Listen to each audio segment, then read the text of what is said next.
Hello, hello, hello, and welcome to the Peanut Butter Quarterly Slush Pile. It's so good to be about to do this. What is this? This is an editorial meeting that we record so that you, dear listeners, peeps of our hearts, can listen along. And as always, if you would like to read the poems along with us, please go to our website, pbqmag.org, and check it out or read it afterwards, whatever you would like to do. But I keep saying we, and let me start with me because that's how I roll. So I'm Kathleen Volk Miller, and I'm the one who always yells about not knowing when these will be released, but I will tell our audience that this is March 1st. So, 2021. A year ago today, I woke up from a text from Marion saying, I can't go to Texas. Oh, A year ago Oh, today. oh, Yep. I And remember. yep. And I was going to AWP early, visiting your friend in Dallas before I went down to San Antonio and oh. had no idea what to do. I literally bags were packed. I'm ready to go. And I get a message from Marion saying I can't go. And it was, in olden times, March 1, I was one of the dumb Americans who was like, what flu? What? Oh, that's in China. Oh, that's not here. That's not us. And Well, and there was that whole thing in San Antonio where the people who were supposed to quarantine hadn't quarantined, or they'd been. It's not that they were supposed to quarantine, but like they were released from quarantine. Like they didn't do anything wrong. They were yeah, told yeah, that they were fine, but they weren't fine. And then they right. went to a food court, A and food it turned court out at a not mall, to be a super spreader event, the best place to go. Yeah. but it But could have been. anyway, yeah. So what we're talking about is AWP. So Jason and I were about half the population went, and Jason and I were both there. But anyway, it was a year ago today, March 1. And listeners, just keep on rolling with it because we will talk about where everybody is. I am in my office for the first time. So I went to Texas for a week and then came back and we had a week of classes and then the world shut down. So it's a week to the year, right? 1 week shy of a year of being here. In my I picked this color. This is kind of interesting too. When I first got this office, I picked this color and it's called Transcendent Blue. And that's why I chose it, because all the blues, how those color cards are, everything looks so similar. You're like, what's the real difference? And I said, I'm picking it by the name. So I'm in my Transcendent Blue cinder block windowless office. And Slushies, it's a kind of sky blue. It's a kind of gentle, not Oh, turquoise, but don't like you a think that sky blue is all I can think of. on a rich summer day though, it's not light. Yeah, it's not like an Right? Eve Kine blue. It's not like it's not like a deeply. If you were a Russian speaker, you would recognize it clearly as Goluboy and not as Sini. Well, I'm listen, getting ready for my Fulbright, so how I'm about working on this? my How about this? It's Transcendent Blue. transcendent blue. As long as we are in a purely oral medium, AURAL, will be a Well, transcendent listen, blue. I'm really glad that you and I are talking because I'm going to bounce it to you. And you're making me think I have to take a pic of this historic moment. There's some historic things happening right now. But anyway, yeah. So I'm Kathleen and I'm bouncing it to Jason. Hi, Jason. Hi. I am Jason Schneiderman. I am in Brooklyn at my mother's secretary writing desk, glamorous mid-century construction. And what is there to say? I'm on sabbatical. I'm working on like 17 different projects, none of which seem to be getting finished. And I better get them done really soon. And yeah. I would have been, if not for COVID, if we're talking about like things that have happened because of COVID, I would currently be in St. Petersburg. I have a Fulbright that for the first time in the history of Fulbrights was postponed. And you don't mean Florida. What? No, St. Petersburg, Russia. Yeah, it would have been in. I would have been surrounded by much more snow. But yes, but that's where I am, and I'm gonna bounce it to Marion. You don't mean Florida. I don't mean Florida. So, and I say that in a cranky voice because you also had a gorgeous Florida writing retreat in 2020, as I recall. And one of my favorites was like the shot of the soaking tub and the view from the soaking tub at your. Yes, I get to go back one more time. I will be at the Hermitage. It's called the Hermitage. I know also like my whole Russian connection, right? Seriously? Yeah, so I'll be back there one more time, and you'll get lots more sunsets, bathtub shots, and lightning storms. So I thought you were going to close that loop and say the transcendent blue of the Florida Sea. Well, I actually gave a reading at the Hermitage and the theme was transcendence. Oh, they actually had a transcendence themed reading that I. That's it. Every single person has to figure out a way to work transcendence in. Well, I'm transcending time zones. So I'm back in Abu Dhabi.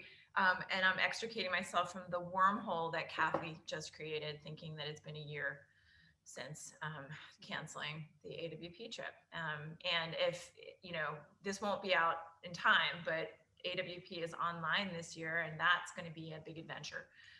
So I don't know if anybody else on the call is planning to go. Like I'm so overwhelmed by how to go right to AWP, but I think I'm gonna try.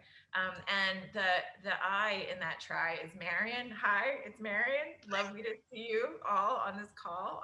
And yay peeps and slushies and here we go. I'm gonna bounce it to my dear friend and colleague who's also in my time zone for the moment, Samantha.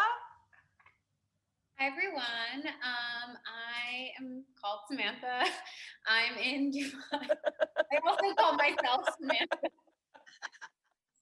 I am in Dubai right now, but I'm currently a student and instructor at Johns Hopkins, so I'm kind of living like a vampire for the month while I teach and go to class in the wee hours. So but I'm happy to be here with all of you right now, and I'm going to pass it to Alex. Hello, I'm Alex Tunney. I'm on Long Island. I don't know if I'm doing the accent or not. Decided against it as I was saying it. And, as long as we're working transcendence into this, there's a Greek place that just opened up, and it's transcendent. Oh my god! But that's where I'm going with that. So, all right. Musaka was great. All right. Well, I'm so happy that we're here and about to do this. And there's one more historic moment that we must acknowledge, and that is the intrepid Joe Zhang is no longer working with us. He's moved on to Florida. We're just going to keep making all kinds of connections. And it's the sunsets. People go for the sunset. Instead, we are so lucky, so honored to have Larissa Morgano. Welcome, Larissa. Thank you, everybody. I hope I'm not echoing. No, you sound great. Yeah. Great. Thank you for being here so much. I'll be the fly on the wall for this episode. Okay. All right. That makes sense. And we're about to go, and I'm sure that Max Lasky knows that it's him we're talking about by now, and has been waiting patiently through all of this. We have 2 transcendent poems by Max Lasky. And I think without further ado, we shall read and discuss. All right. So I think I've been voluntold. I think you've been voluntold. We'll tell them. Jump right in. We'll tell them. It's a great reason. Come here. We read Hikmet during what she called a picnic, though we brought no wicker basket, no plaid blanket. We rolled our jeans up under our knees to wade across the river, wide and knee-high, the entire riverbed bedded with sharp rocks covered in moss, slick enough beneath our bare feet to make us walk slow, half cautious, as a group of 5 men fly fishing spoke Spanish, reeling in fish too small to keep, taking swigs from warm beer cans at the shore when they turned bored, wanting us to leave. We stayed, as did the birds pitching in a nearby thicket, almost inaudible, near the pop blaring from a portable speaker, and a quiet drone flew high above the water. Which is to say, nature's no more, at least not there in Catonsville, Maryland, mid-August, where the Patapsco flowing toward the Chesapeake could double as the sound of traffic passing on a highway. All the plastic, all the tin cans and wrappers littered across the rocks, the sand, and yet hopeless is not something to be. Not for me, or Hikmet, or my love, who smirks when I say a new Turkish word correctly. My love, what are we to do? We lounged on that ripped towel, smoking, when we should have scoured the shoreline picking up trash. In masks, because of a pandemic, not one person walking past on the trail looked us in the eye or said, "Hi, how are you?" I lose a little hope. I hope a little less and learn a new language, or try. I learn how the river was commandeered from Native American tribes by dead men, white men, who wanted to fuel their new plants and mills. Men who never imagined the future here, hundreds of years later, or else just didn't care.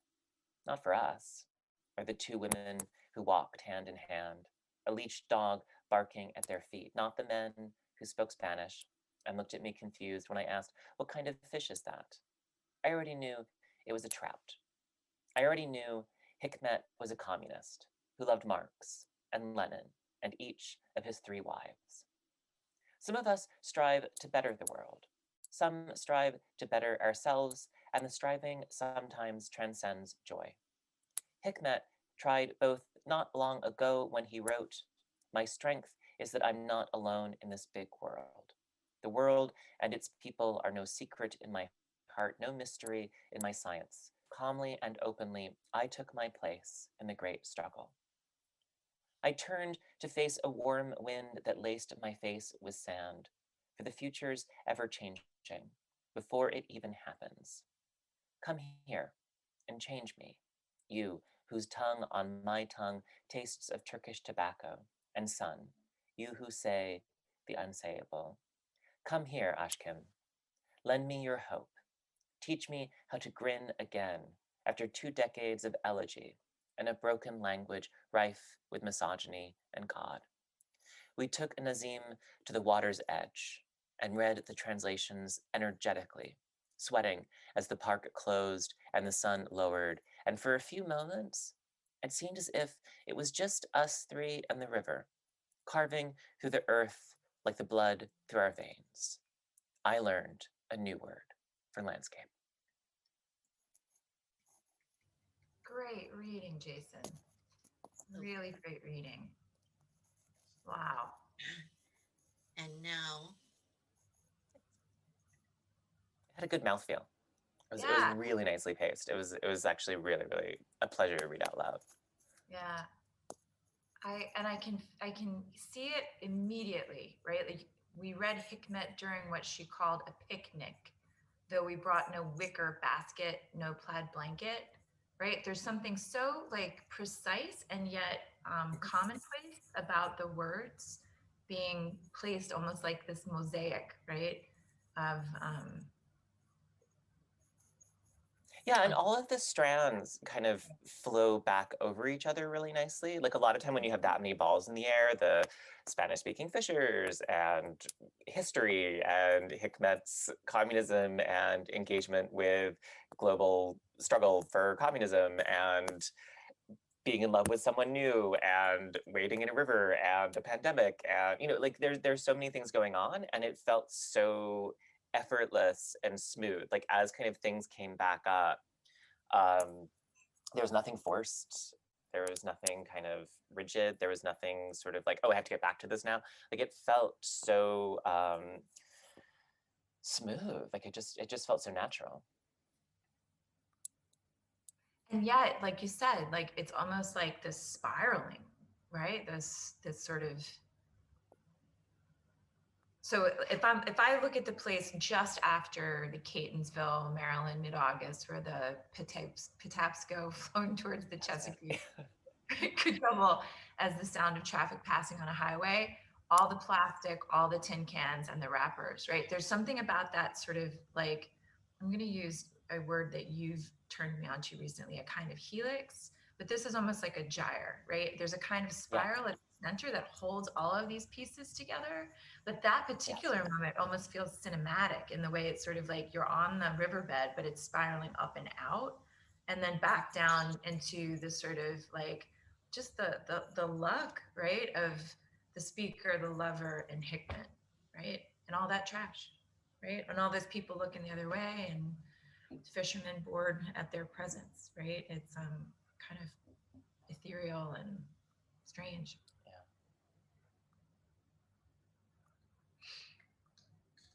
And really careful, like really careful in the way that's paced.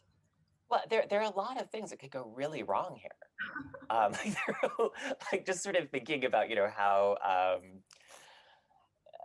sensitive and how kind of careful and how attentive we've become to various kinds of language and harm and representation. And I think this does a really amazing job. Like there's so many places it could go wrong, and it just feels so controlled and natural and well.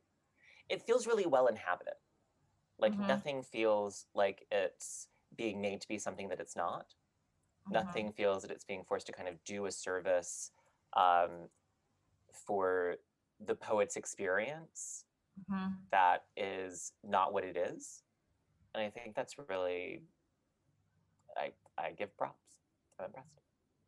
I think one of the reasons for that, at least when I think about some of these topics that are, like hot topics right now, is there's that tendency for folks to like preemptively like say like the place that they're writing from and like why they are or are not like an authority on it, or why they are not like privileged in some way to talk about this or not talk about this. And like because there is none of that, it just feels like you get to like be in this narrator's head, like in this really natural way. And I also really like how the narrator's like trying to have Hikmet's like ideas like be part of his like understanding of the world, which I think is just really lovely too. And I know this landscape. I am a military brat, but I also spent a fair amount of time in Maryland. And being familiar with the Patapsco River, being familiar with the Chesapeake Bay, there's something welcoming about it. Like just being familiar with it and kind of knowing that landscape, I do have a sense of resonance, the sense of kind of like, yes, that's what it's like.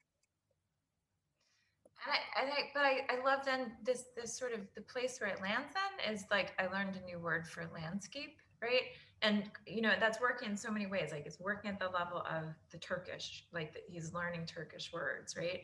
But also learning this landscape in the pandemic, right? The sort of the new modes of interacting with strangers and that it just feels like it ties all those things together in a kind of spacious way that doesn't feel too on the nose either, right? That's another way that stuff like this can go wrong. Like when you're juggling that many balls at once, it's like, jazz hands at the end, and the poet doesn't go there, right? I feel like it's a beautifully constructed essay. Yeah. I mean, honest to God, the art with which he's talking about the pandemic, it makes me think, my goodness, like almost every line could be read through that lens, but yet it's not hitting you over the head. He's quoting Hikmet, "My strength is that I'm not alone in this big world." This is all anyone's been talking about, right? That during the pandemic, more than ever, we had to make an effort to connect with others. Yeah. Right. And I see that effort in him asking the fisherman what kind of fish it was, just to engage with other humans in this moment. Right. Yeah, it's just, it's the craft here is brilliant. So Kath, let's talk about that though too. Like so much about this podcast is about saying how a poem works, right? And we want the Slushies to feel like they're on the backstage and hearing how editors talk about stuff like this. But that's another way the poem can go wrong, right? Like if a poem feels like a different genre, but not in a good way, right? Like if a poem feels like a short story, right? Or if it feels like an essay, sometimes that's a criticism, but in this case, it's not, right? Like I mean the opposite. I mean, it does as much work as an essay does, and yeah, and braiding together all of these ideas and yet staying so focused. Yeah, because when I am reading for PBQ, that's always something I have in the back of my mind. Like, why'd you choose this a medium of writing instead of like an essay over a poem? Like, I'm trying to think of why this works as a poem, and I like so much of the sound. I feel like is what makes like made poetry the format the writer possibly chose. There's that concern with like, yeah, it's very plain spoken, but at the same time, like the language choice is still very, you can see that care was taken to like, Well, when I read it, I was very aware of how well the syntax was shaped to the line. That these lines are, the line endings are not at all arbitrary. If you're reading through the poem, and it's a fairly long line, but just, where the Patapsco flowing toward the Chesapeake could double as the sound of traffic passing on a highway, all the plastic, all the tin cans. Like you can really hear like the sound work there is really very much shaped to the line. And we often kind of throw around the word lyric, right? Like lyric gets put in front of any lyric essay, lyric, it's sort of like American. You put it in front of something so you can do something different. Like I'm just doing something that's not the same, but it's lyric, it's fine. But I do think there's a really strong attention to the sound and syntax, and that the line paces the poem and parses the poem in a way that is really an important structuring device. And so like the work of the essay is being done, but the tools of the poem are being used. Right. Well said. Beautiful. Right. The images too, my goodness. They I also think that genre distinctions are breaking down. I think that the genre distinctions that we as people over 35, which I say generously, that we as people over 35 were raised with these kind of really, really strong distinctions that were kind of the consequence of modernism and a very modernist way of thinking about art, that they're really breaking down, and that you're seeing more and more people kind of work in a multiplicity of genres, sometimes kind of trying to blur those into each other, sometimes kind of trying to attack what each of those genres can do, and sometimes just not feeling constrained. Rachel Zucker on her podcast was talking about how, in the early 2000s, if you were a poet doing things other than poetry, like there's a certain kind of shame attached to it, that it was sort of like you were betraying the poets by being out of your genre, and that was kind of like a writerly experience. And it's just not that way anymore. And Max Lasky is taking advantage of that latitude.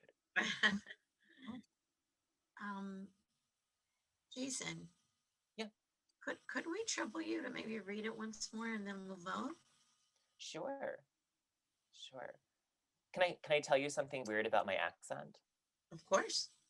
So you know that I've lived in I had a very, very heavy British accent when I was a child, when I was like 6. I had lived in England basically my entire speaking. I was born in Texas, but then I lived in England, and I had this very, very strong British accent. And like I was cast in the school play as Paul Revere, and I didn't get the joke. So like I ran down the aisle shouting the British are coming with a very, very heavy British accent and had no idea why everyone was laughing. And then we moved from California. So I have all these different, things, but the pieces that attach are really confusing. And the only thing that I have from Maryland is the long O sound. And it only happens if I'm not paying attention. And so if I say, like, if I answer the phone or if I need envelopes, it's just in this one little piece that comes out if I don't watch it. So I don't know. There's whenever I read something about Maryland, in the same way that like Philly has like a very specific accent that like you don't use when you're in certain spaces, but you do use when you're in certain spaces. For me, it's not really code switching because I was never in those spaces. It's just this one piece that like anchored in this like weird thing that I then try to control. Okay. but I will try to keep my O's. We usually never pre-pick who's going to read, but before we started the show today, Slushies, we asked Jason to read this one because of all the Maryland words. Which is really a shame he was not here for that, because he would relish that. You'll have me and my Philly hoagie mouth. That's what we call it. That's my favorite episode of It's Always Sunny in Philadelphia, is where they play the game and for some reason they have to do the Philly accent for the rest of the episode. Okay. The title of this episode is going to be Larissa's Philly Hoagie Mouth. Oh, wait, but Marissa, before we go, what does your mug say? Your mug says something really cool and I can't see it. It says, can you not?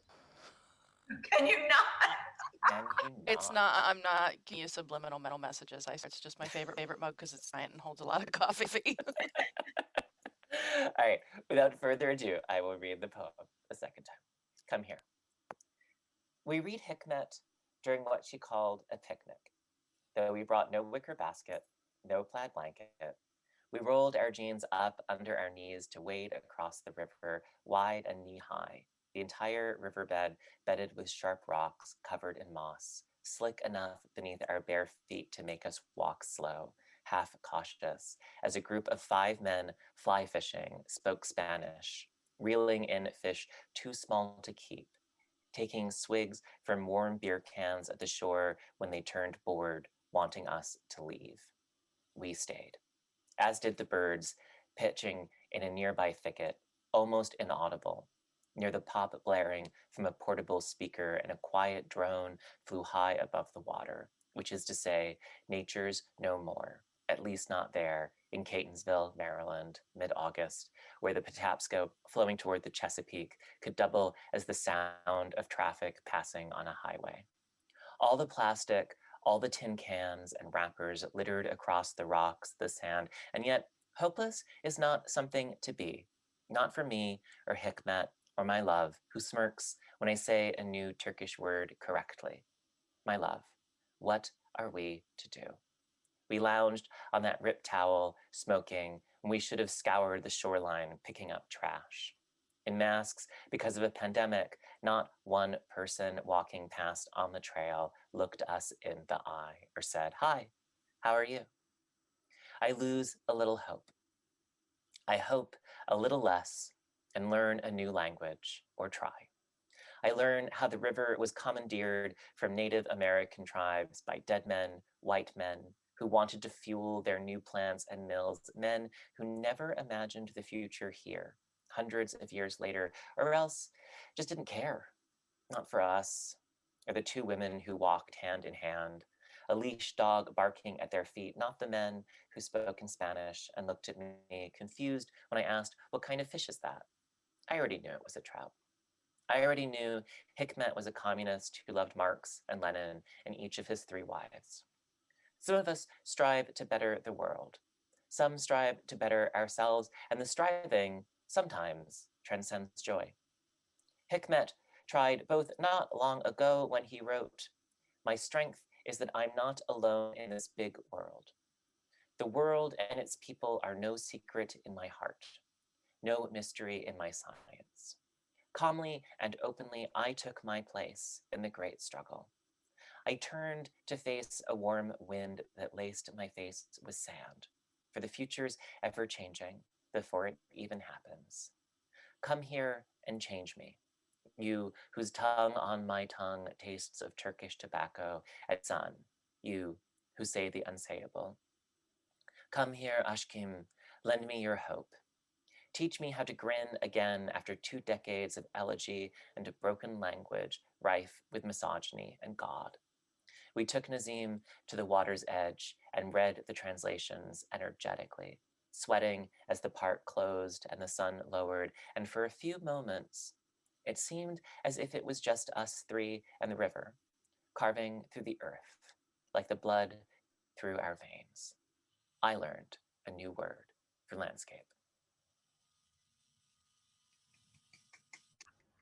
Such a great reading. Thank you so much. Yeah, did you guys catch it this time? The word transcends is in there. Yeah. I missed it the first time. So are we ready? Yeah, let's do it. Let's do it. 1, 2, 3, go. The thumbs are up. It's unanimous. Woohoo! Woo! So much, Max Lasky. I know that, boy, you waited a long time for those thumbs. And there they are. Thank you, thank you, thank you. And now we have one more. Also a longer poem. Its structure is different. And Marion Wrenn is going to read that one for us. Right, Mare? Yes, I am. Yes, I am. Just one word about that last one too. On that second reading, like, boy, Max Lasky was playing with those doubles. It really is a well-crafted poem. I just want to say that. And it's just, thank you. And you know what? The second time too, how much he engaged the whole world. Like even before he used the words global and stuff. Like, my goodness. My goodness. Like tour de force. Tour de force. My goodness. Oh my goodness. Okay. So this poem by Max Lasky is called Prothalamion Poured from a Copper Cezve. And a Cezve is a Turkish coffee pot thing that you would put on the stove if you were making Turkish coffee. For those of you who like Turkish coffee, you know exactly what I'm talking about. Zuleha read my fortune in the dried coffee grinds and tossed the saucer toward the future. Its arc across left a chemtrail renting the sky. And I didn't ask why. I didn't point it out or make a scene about the vision I'd been led to believe, as if with a shovel in a lame novel, as if my ears were a septic chute that accepted every story, no matter how far from true. I didn't mention my nomad past or how my brains forced from place to place in caravans, canal boats, tents reeking of frankincense, pine, or how that's just another story I'd been fed with the shovel. I realized somewhat early on in this life that most people are eager to live their lives like stars beyond a projector, a drive-in, seemingly unaware of the dark screen, and willing to wrong anyone if it means someone lifts the loose noose from their own bowed necks. They almost sprint down the steps. I crawl up the steps to every bad decision I've let happen, happy to say I've changed, took notes on each mistake, and if I ever turned back, I was sure to take a different path. When I go home to the house I grew up in, it's not to stay. As for the story, neither one of us could say if it was imagined. I wake some mornings to find signs that don't make sense, suspicious of my own breath and the sunlight through the slats because the world's senseless and nonsensical and tense. A paranoiac and a high priestess make for one hell of a couple. Our studio is more like a circus. We're trapeze swingers swooping from corner to corner, blowing clown horns as we paint our faces in a shattered mirror. Our strict schedule requires us to weep all day and dance at night, saying, I'm so fucking lucky I met you. I'm so fucking lucky. I write rejoice, I digress. I paint 2 red lines under each of our eyes and step in line, waiting stone-like. I'm well aware it could be me, paranoid and schizophrenic, on the side of the street, paranoid past repair, not knowing where the self ends and society begins. It could easily be me if not for 5 or 6 good people. As for the lover, I'm damn sure. I put a palm around her finger because I couldn't afford a ring, which means I'm always already all in. I push the stack of chips to the center of the table. I grin.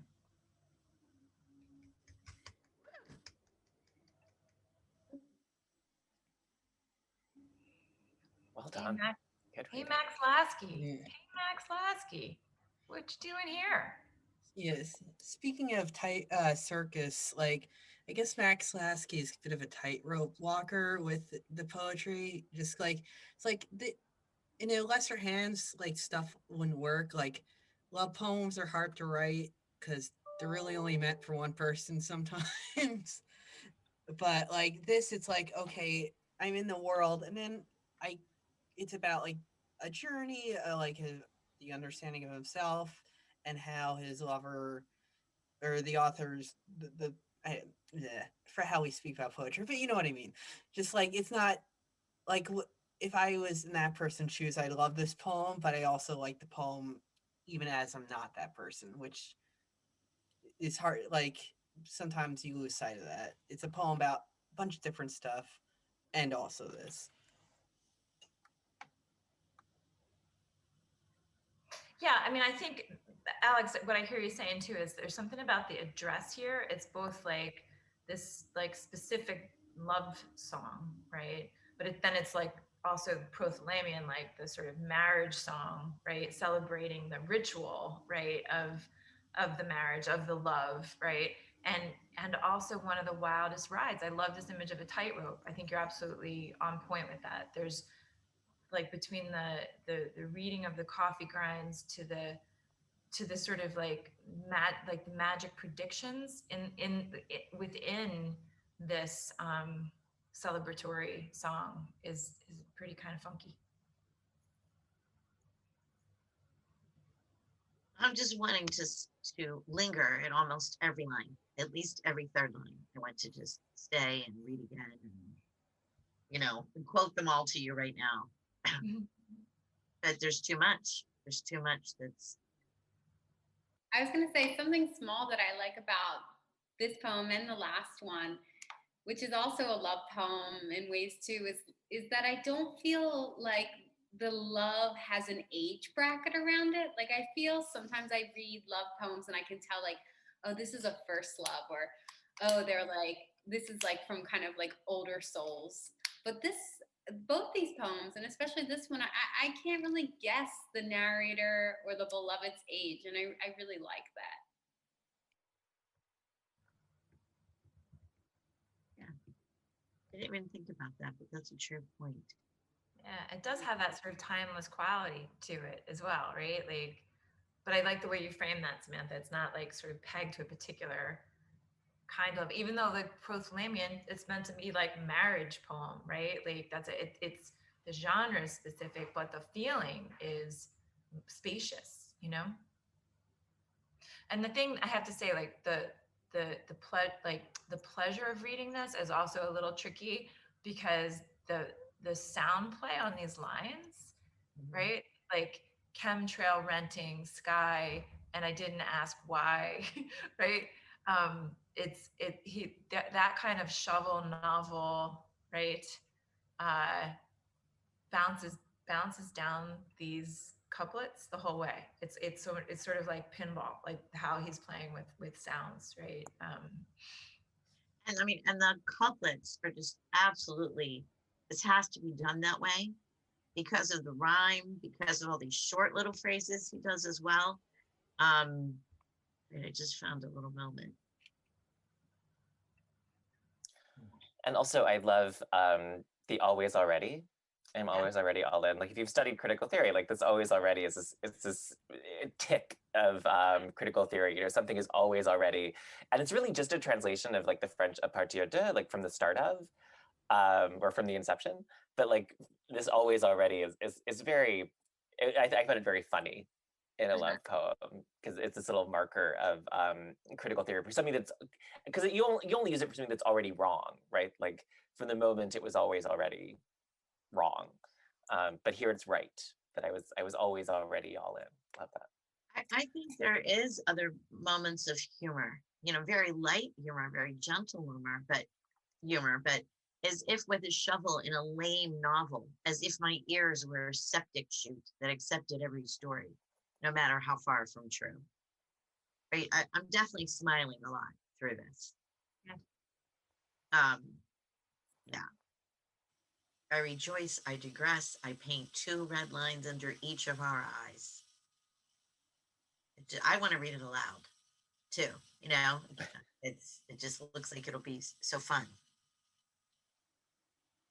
It's really rewarding. There's a lot of attention to the sound work. And wait, can we pause for a moment? That doesn't often happen in a poetry meeting and an editorial meeting, right? Like that one of the people on the call actually talk about that craving to read a poem out loud, right? So Slushies, if you're listening, that's new. But what a sign for excellence, or like a mark of approval that you want to read it. Oh, absolutely. My brain was already thinking, what class can I read this in? What excuse do I have to read this poem? I really don't want to read it to myself either. I want to read it and I want many people to hear it. I'll figure out something.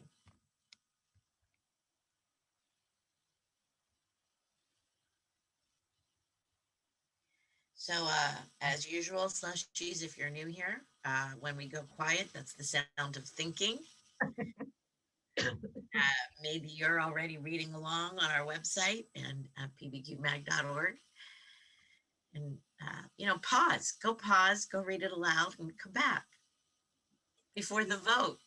You get to control when we're talking or not. That's the fun thing about talking. Right. I never thought of it that way. I'm teaching writing in the brain, and one of my students said that she listened to the podcast that I had assigned them at 1.5 times speed. And I was like, darling dear, can you not relax long enough to listen to a podcast? Right? That was fascinating to me, really, Anyway, speaking of voting, speaking of reading it again, speaking of any of these things, how are we all feeling? I mean, I can just keep talking about it, but we'll talk about it a little longer and then talk about it a little longer. Okay. When did you fall in love with this poem, Jason? I can.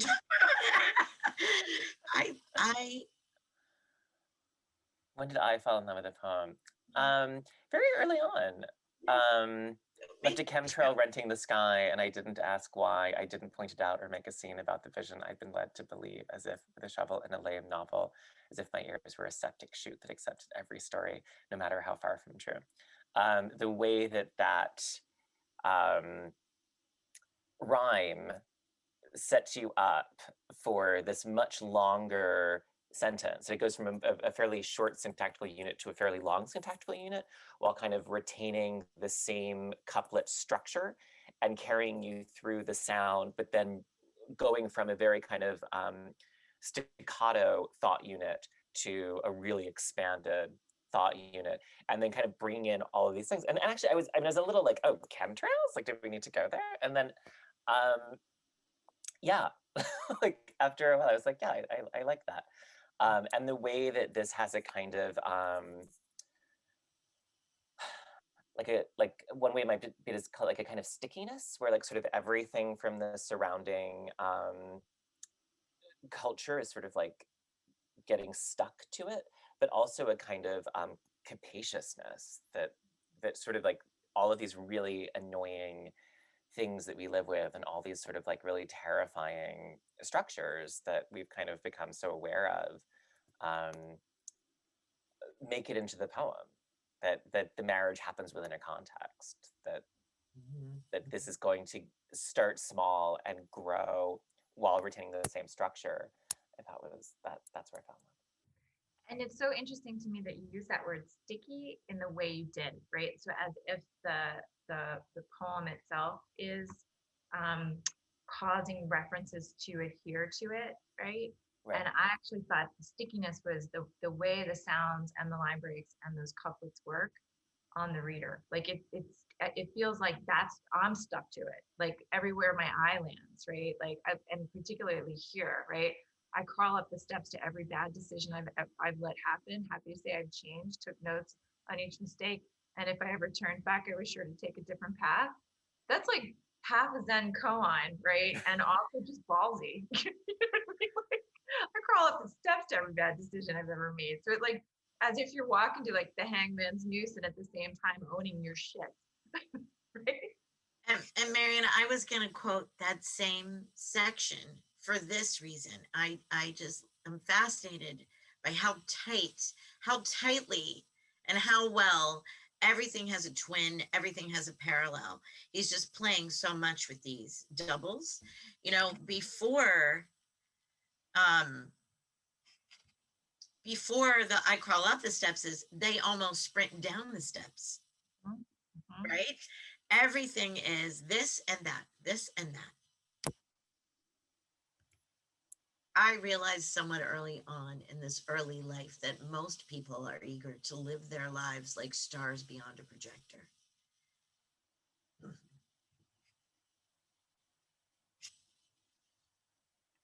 Right. And can you feel that there's something, again, that's the short staccato line, but it nonetheless like draws you out. Like it, again, it's that thing that Jason was talking about, the kind of spaciousness is even in the line. Like it feels tightly constructed, and yet pulls you line to line, stanza to stanza. You get stretched across this thing in a pretty masterful way.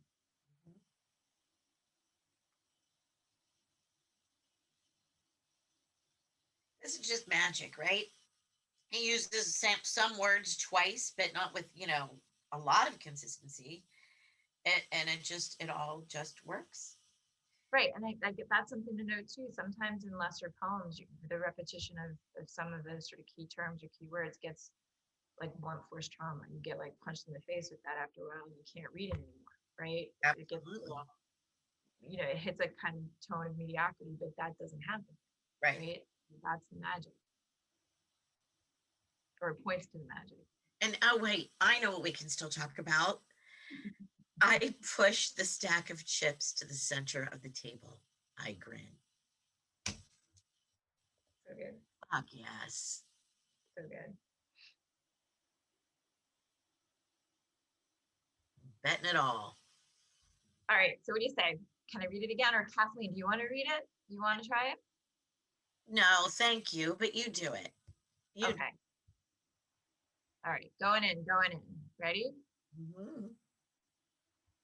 Prothalamion poured from a copper Cezve. Cezve? I knew I was going to screw that up. Prothalamion poured from a copper Cezve. Zuleha read my fortune in the dried coffee grinds and tossed the saucer toward the future. Its arc across left a chemtrail renting the sky, and I didn't ask why. I didn't point it out or make a scene about the vision I'd been led to believe, as if with a shovel in a lame novel, as if my ears were a septic chute that accepted every story, no matter how far from true. I didn't mention my nomad past, or how my brain's forced from place to place in caravans, canal boats, tents reeking of frankincense, pine, or how that's just another story I've been fed with the shovel. I realized somewhat early on in this early life that most people are eager to live their lives like stars beyond a projector, a drive-in, seemingly unaware of the dark screen and willing to wrong anyone if it means someone lifts the loose noose from their own bowed necks. They almost sprint down the steps. I crawl up the steps to every bad decision I've let happen, happy to say I've changed, took notes on each mistake, and if I ever turned back, I was sure to take a different path. When I go home to the house I grew up in, it's not to stay. As for the story, neither one of us could say if it was imagined. I wake some mornings to find signs that don't make sense, suspicious of my own breath and the sunlight through the slats, because the world's senseless and nonsensical and tense. A paranoiac and a high priestess make for one hell of a couple. Our studio is more like a circus, where trapeze swingers swooping from corner to corner, blowing clown horns as we paint our faces in a shattered mirror. Our strict schedule requires us to weep all day and dance at night, saying, I'm so fucking lucky I met you. I'm so fucking lucky. I rejoice. I digress. I paint 2 red lines under each of our eyes and step in line, waiting stone-like. I'm well aware it could be me, paranoid and schizophrenic on the side of the street, paranoid past repair, not knowing where the self ends and society begins. It could easily be me if not for 5 or 6 good people. As for the lover, I'm damn sure. I put a poem around her finger because I couldn't afford a ring, which means I'm always already all in. I push the stack of chips to the center of the table. I grin.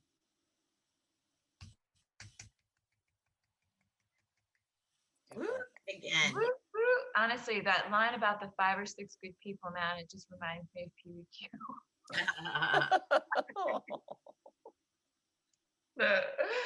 Saving my life yet again, PBQ, saving my life. Yeah. It's gorgeous stuff. Love it. Yeah. Oh wow, I'm revealing my vote. There we go for dramatic tension. All right. What's I gonna don't think happen? there's a lot of dramatic tension on this one. Suddenly, and suddenly the vote, and suddenly there's thumbs. Suddenly there's thumbs. It's sort of, I have to say, Slushies, often we've done this with lots of people in one place, and so we can't throw thumbs because it's not everyone on screen. But now that we're all on screen because of the Zoom pandemic isolation, we can go back to throwing thumbs, which is like one of our favorite, like it's weird how much I love the thumbs. I really love throwing thumbs. It's true. Is that because you can do that tricky thing? I think you're gonna have to do Oh, this. because I have hitchhikers? Yeah, I have a double jointed thumb, so my thumb bends back at a right angle, which I'm not really aware of until it's happening. It doesn't feel like anything. It just sort of happens. Do it again. I'm doing it on camera right now. That's My great. thumb bends back. All right, let us focus. You guys Let us wanna see focus. it, see that? Follow us on social. That'll be posted. We gotta vote. Kath, we gotta vote. I just was gonna say that. Wow, I'm so upset. Sorry, I thought you were wrapping up the show. Like it's over. No, I was going to say that Alex and Sam had to leave. I'm just letting the Slushies know they're not going to hear their voices anymore, but they left their votes before they parted. So now take a deep breath. Let's throw thumbs. 1, 2, 3, vote. And there's Alex, and there's Sam. So, And there's Alex. Yeah. So it's unanimous again. Woohoo! Woohoo! Thank you so much, Max Lasky. Thank you so very much for sending to us. And thank you, Slushies, for listening. Please let us know how we're doing. Thank you so much to Larissa for joining the team. And I guess that really is it. We're wrapping up. Yep, everybody's good. Can I say bye now? Now you can. Now I can. But I'll yell at you because I miss you. Don't go. It's so nice to be here with you. I miss you guys so much. Yeah, well, we'll just stop the recording and chat one more second. I keep thinking about how like I'm trying to when I'm in Russia, I plan to be sort of extricated from everything. And I also have to write this, like I have to write 8 lectures. Are we still on? Are we?